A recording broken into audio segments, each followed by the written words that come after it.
Good morning बच्चों, मैं सब धीमेन्द्र उपाध्याय और हम लोग आज बात करेंगे रिडॉक्स रिएक्शन के बारे में। बात किए थे हम लोग इससे पहले की वीडियो में ऑक्सीडेशन और reduction type of chemical reaction के बारे में बात कर रहे थे। अब हम रिडॉक्स रिएक्शन के बारे में छोटा सा पार्ट है ऑक्सीडेशन और रिडक्शन का, इसके बारे में बात करने जा रहे हैं। ध्यान से देखिएगा। अगर हम रिडॉक्स रिएक्शन की बात करें तो रिडॉक्स रिएक्शन जो होता है बहुत इम्पोर्टेंट टॉपिक है। अभी आप क्लास 11 में इसके बारे में बहुत सारी चीज़ें मिलेंगी।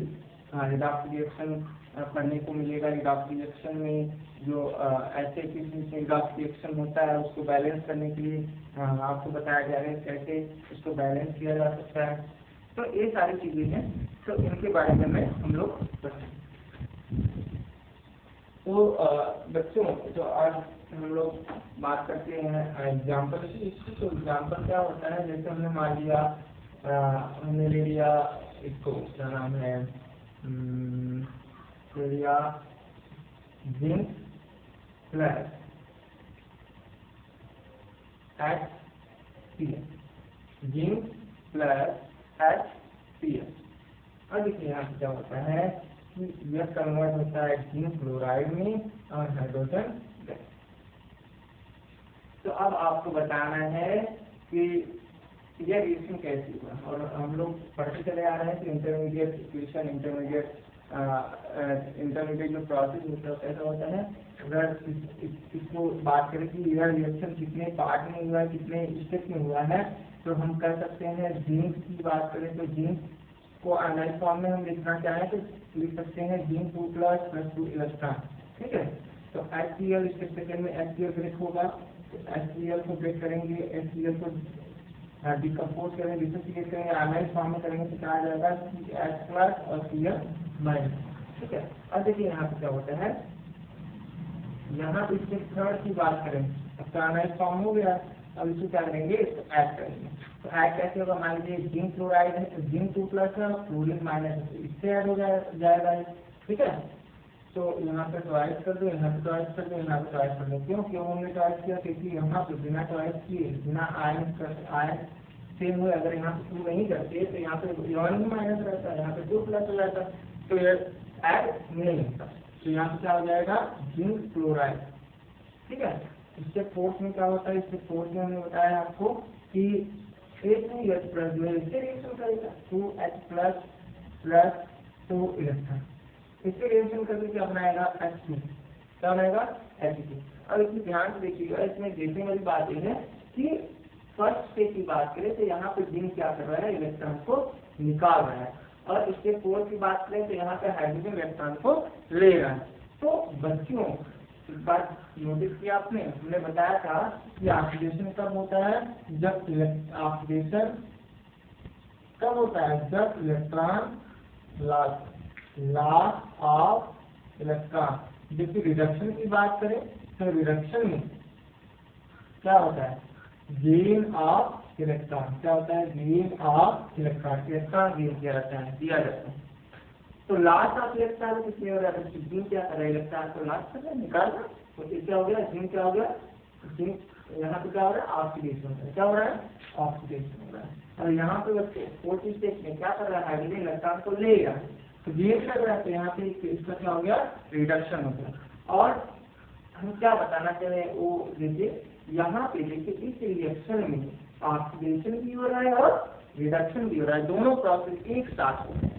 तो जब किसी भी रिएक्शन में ऑक्सीडेशन और रिडक्शन दोनों प्रोसेस हो साथ साथ, तो ऐसे रिएक्शन बोला जाएगा रिएक्शन। तो बात समझ में आ गई होगी। अब इसके बाद हम बात करते हैं इसके डिफिनेशन की। डिफिनेशन क्या होता है रिडक्शन की, ध्यान से देखिएगा। जब एक reaction in the reaction oxidation and reduction, oxidation and reduction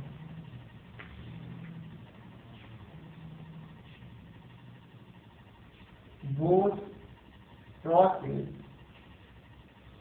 take place together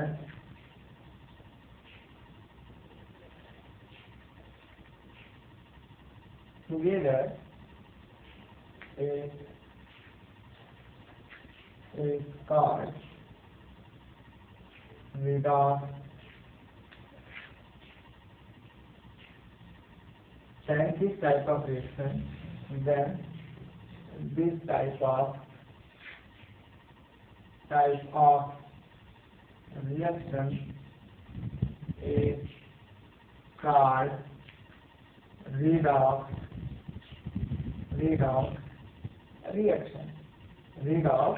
reaction. तो redox reaction में क्या होता है? एक इन द रिएक्शन, यदि इस रिएक्शन में इन द हो सकता है, बेटर होगा रिएक्शन ऑक्सीडेशन एंड रिडक्शन दोनों process, both process takes place होता हो टुगेदर साथ साथ, then this type of reaction is called redox reaction. इस टाइप की रिएक्शन को क्या बुलाते हैं? Redox reaction. एग्जांपल तो आप समझ गए होंगे कि कोई भी रिएक्शन ले लो, रिएक्शन में दोनों प्रोसेस होता है, ऑक्सीडेशन और रिडक्शन, ठीक है। तो ऐसे रिएक्शन को बुलाते हैं रिडॉक्स रिएक्शन। अब बात है रिडॉक्स रिएक्शन के बाद आता है कोरोजन। क्या आता है? कोरोजन। कोरोजन में देख लीजिए, एक्चुअली कोरोजन में होता क्या है? क्योंकि कोरोजन में होता है, कोरोजन एक स्लो प्रोसेस है। कोरोजन में कन्वर्जन होता है, मेटल कन्वर्ट होता है into the undesirable compound. Corrosion में क्या होता है बच्चों? कोरोजन में कोई भी मेटल है, मेटल कन्वर्ट हो जाए, ठीक है, कन्वर्ट हो जाए इनटू अनडिजायरेबल मटेरियल। अनडिजायरेबल खराब पदार्थ, अवांछनीय पदार्थ, ठीक है। अनडिजायरेबल मटेरियल कन्वर्ट हो जाए due to the presence of air and moisture. Air and moisture के प्रेजेंस में कोई भी मेटल जब कन्वर्ट हो जाता है किसमें?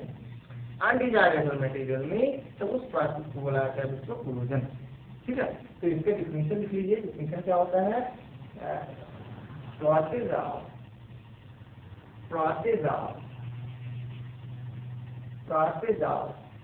Slow conversion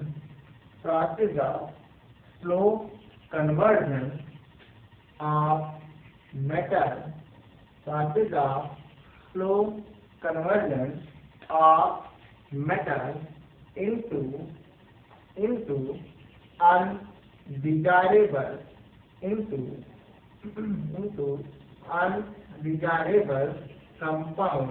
into undesirable compound such as sulfide, carbonate, sulfide, carbonate and oxide, etc. by the interaction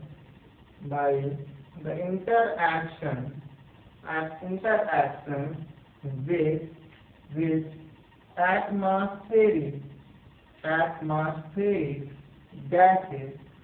atmospheric gases and moisture. Okay. And moisture is known as corrosion. बच्चों यार हमने क्या बताया? प्रोसेस कैसा प्रोसेस है? स्लो कन्वर्जन का process है। कैसा प्रोसेस है? स्लो कन्वर्जन का प्रोसेस है। तो मेटल क्या होता है? स्लोली कन्वर्ट होता है इनटू अनडिजायरेबल मटेरियल या अनडिजायरेबल कंपाउंड, जैसे सल्फाइड्स हो गया, कार्बोनेट्स हो गया या ऑक्साइड्स हो गया, ठीक है। कब होगा ये conversion? In by the interaction with atmospheric gases and moisture. Atmospheric gases और मॉइस्चर के प्रेजेंस में ये क्या होगा? कन्वर्ट हो जाएगा, स्लो कन्वर्जन। इसका एग्जांपल बहुत अच्छा है और बहुत इंपॉर्टेंट टॉपिक है, ये आता है एग्जाम में, इसलिए आप लोग ध्यान से देखिएगा और एग्जांपल आप लोग नोट करके लर्न कर लीजिएगा। इसी एग्जांपल ही मत सिल्वर क्या होता है? जैसे सिल्वर ले लिया आपने, सिल्वर लेने के बाद देखिए औरतें पहनती हैं गहने वगैरह सिल्वर की, चांदी की, ठीक है। तो उसमें देखते होंगे कि वो धीरे धीरे ब्लैक, उसमें ब्लैकिश कलर का आ जाता है, ठीक है, ब्लैक होने लगता है धीरे धीरे। ठीक, तो वो जो ब्लैक कलर है बेटा वही अनडिजायरेबल मटेरियल है। वो ब्लैक कलर क्यों आया? क्योंकि वह जो गहने एयर और मॉइस्चर के एक्सपीरियंस में आया, जिससे वो रिएक्शन किया, रिएक्शन करने के बाद वो ब्लैक सब्सटेंस में कन्वर्ट हो गया। अब वो ब्लैक सब्सटेंस है क्या? वो यहाँ पे देख लीजिए, सिल्वर क्या किया? सिल्वर H2S गैस जो कि इन्वायरमेंट में प्रेजेंट होता है, वही H2S गैस क्या किया? सिल्वर सल्फाइड बना लिया। सिल्वर से रिएक्शन करके सिल्वर सल्फाइड बना लिया और आपका हाइड्रोजन गैस निकलेगा। यही सिल्वर सल्फाइड बेटा यही ब्लैक कलर का होता है, ब्लैक कलर का आपको वहां पे दिखेगा अनडिजायरेबल मटेरियल के। फर्स्ट एग्जाम्पल ये है, सिल्वर से रिएक्शन करेगा, सिल्वर सल्फाइड बनाएगा और हाइड्रोजन गैस। अगर सेकेंड जो एग्जाम्पल होगी बहुत ही इंपॉर्टेंट है, इसको देखते लर्न कर लीजिएगा लिख करके, ठीक है, बिना लिखे आपको लर्न होने वाला नहीं है बच्चों, इसे लिखना बहुत ही जरूरी होता है। ताप कार्बन डाइऑक्साइड, ऑक्सीजन और water vapour, oxygen and water vapour, ये क्या है? ये है आपका जो कि एयर में प्रेजेंट होते हैं। कार्बन डाइऑक्साइड भी प्रेजेंट होता है एयर में, ऑक्सीजन भी होता है और वाटर वेपर भी होता है। और ये क्या बनाएंगे बच्चों? ये बनाएंगे कॉपर कार्बोनेट और कॉपर हाइड्रोक्साइड। तो इसको क्या बोला जाता है? इसको बोला जाता है basic copper carbonate, copper carbonate, basic copper carbonate क्या बोला जाता है? Basic copper carbonate. और ये किस कलर का होता है बेटा? ये होता है ग्रीन कलर का। किस कलर का होता है? ग्रीन कलर का। कॉपर को रख दीजिए, कॉपर का बहुत ढेर सारा होगा, इसको रख दीजिए, कुछ दिन तक रखे रहेंगे तो देखेंगे कि यहाँ पे वो धीरे धीरे ग्रीन कलर में कन्वर्ट होने लगता है। तो इस प्रोसेस को भी कोरोजन बोला जाता है। ये थर्ड बहुत ही इंपॉर्टेंट है, हमेशा आता है लगभग एग्जाम में, लिखिएगा 2HES plus C/2O2 gas plus FH2O liquid, यहाँ पे लिखिएगा Fe2O3 इंटू H2O, ये आपका सॉलिड स्टेट में होगा। ठीक है बच्चों, अभी देखो आयरन को, आयरन आपने देखा होगा कि आयरन रखने पर धीरे धीरे वो उसमें रस्टिंग आ जाती है, उसको मूर्छा पता रहता है, हम मूर्छा की बात करते हैं। ठीक है, तो मीन्स रस्ट हो जाता है, मीन्स वो धीरे धीरे खराब होने लगता है, अनडिजायरेबल मटेरियल के फॉर्म में कन्वर्ट होने लगता है। तो वह भी कौन सा प्रोसेस है? कोरोजन का प्रोसेस है। और ये रिएक्शन आप याद करिएगा क्योंकि ये रिएक्शन ज्यादातर पूछा जाता है एग्जाम में। ठीक है, अब देखिए, अब हम बात करेंगे factor affecting of corrosion. Corrosion तो कौन कौन से फैक्टर अफेक्ट करते हैं? तो देखिए, अच्छी बात करेंगे।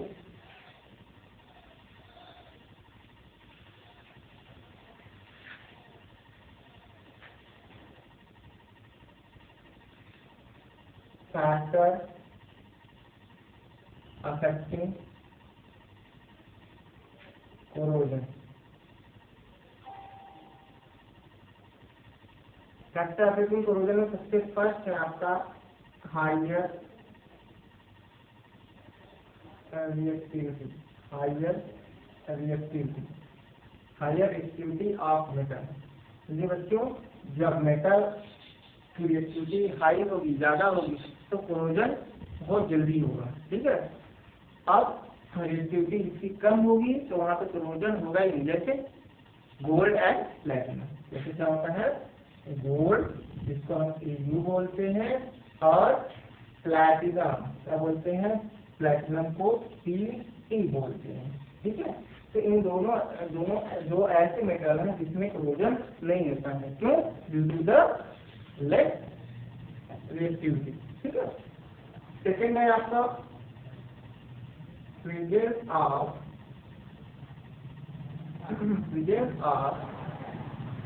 moisture and air, presence of moisture and air, moisture and air. अगर मान लीजिए एयर में कार्बन डाइऑक्साइड और सल्फर डाइऑक्साइड बच्चों है, ठीक है, तो ये जो कार्बन डाइऑक्साइड और सल्फर डाइऑक्साइड है उसके कारण जितने भी मेटल होते हैं उनका कोरोजन का प्रोसेस बहुत तेजी से होता है, ठीक है। अगर एक कार्बन डाइऑक्साइड सल्फर डाइऑक्साइड न रहे तो धीरे धीरे प्रोसेस होगा और स्लो होगा, लेकिन कार्बन डाइऑक्साइड सल्फर डाइऑक्साइड की जो प्रेजेंस होती है इन्वायरमेंट में वो बहुत ज्यादा कोरोजन का कारण होती है। थर्ड है stain of metal. Stain of metal जैसे हम लोग जब वाटर वेपर मान लीजिए कि हमने क्या किया, मेटल को भिगा दिया, बारिश हुई मेटल भीग गया, ठीक है। मेटल भीगने के बाद क्या होता है, वाटर धीरे धीरे उसके ऊपर रह जाता है, ठीक है।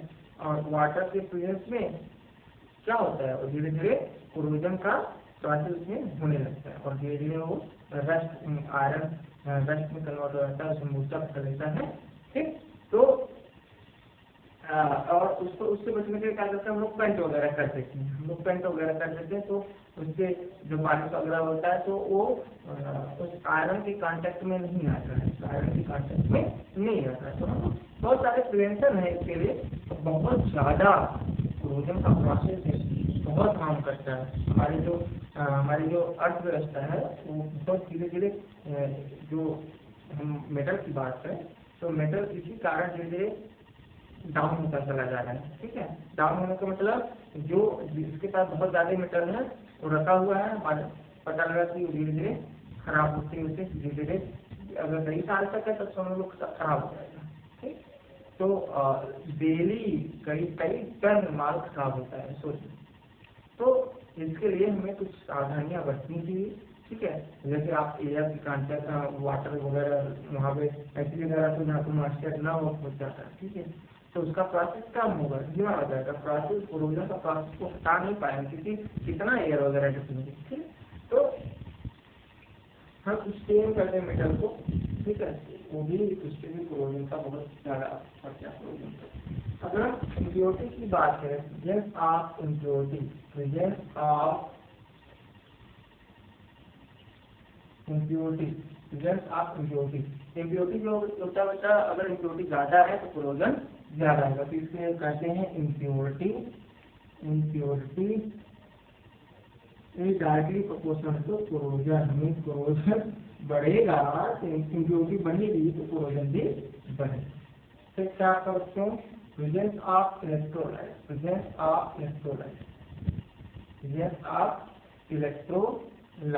इसको क्या होते हैं बच्चों, इलेक्ट्रोलाइट। जैसे वाटर लीजिए, टैप वाटर लीजिए और क्या ले लीजिए, और फिल्टर वाटर लीजिए, उन दोनों को किसी आयरन पर गिरा दीजिए तो आपको देखने को मिलेगा जहाँ पे टैप वाटर गिराए रहोगे वहाँ पे रस्टिंग तेजी से नहीं, और जहाँ पे फिल्टर वाटर गिराए रहोगे वहाँ पे रस्टिंग थोड़ा ज़्यादा स्लो प्रोसेस रहेगा। कहने का मतलब यही है। तो इलेक्ट्रोलाइट यहाँ पे प्रेजेंट होता है, यहाँ पे जाते इलेक्ट्रोलाइट में जो इलेक्ट्रोलिसिस प्रोसेस के कारण होती है, मीन्स इसमें इससे इलेक्ट्रिसिटी फ्लो होती है, आयन जो होते हैं उसी को इलेक्ट्रोलाइट बोला जाता है, ठीक है।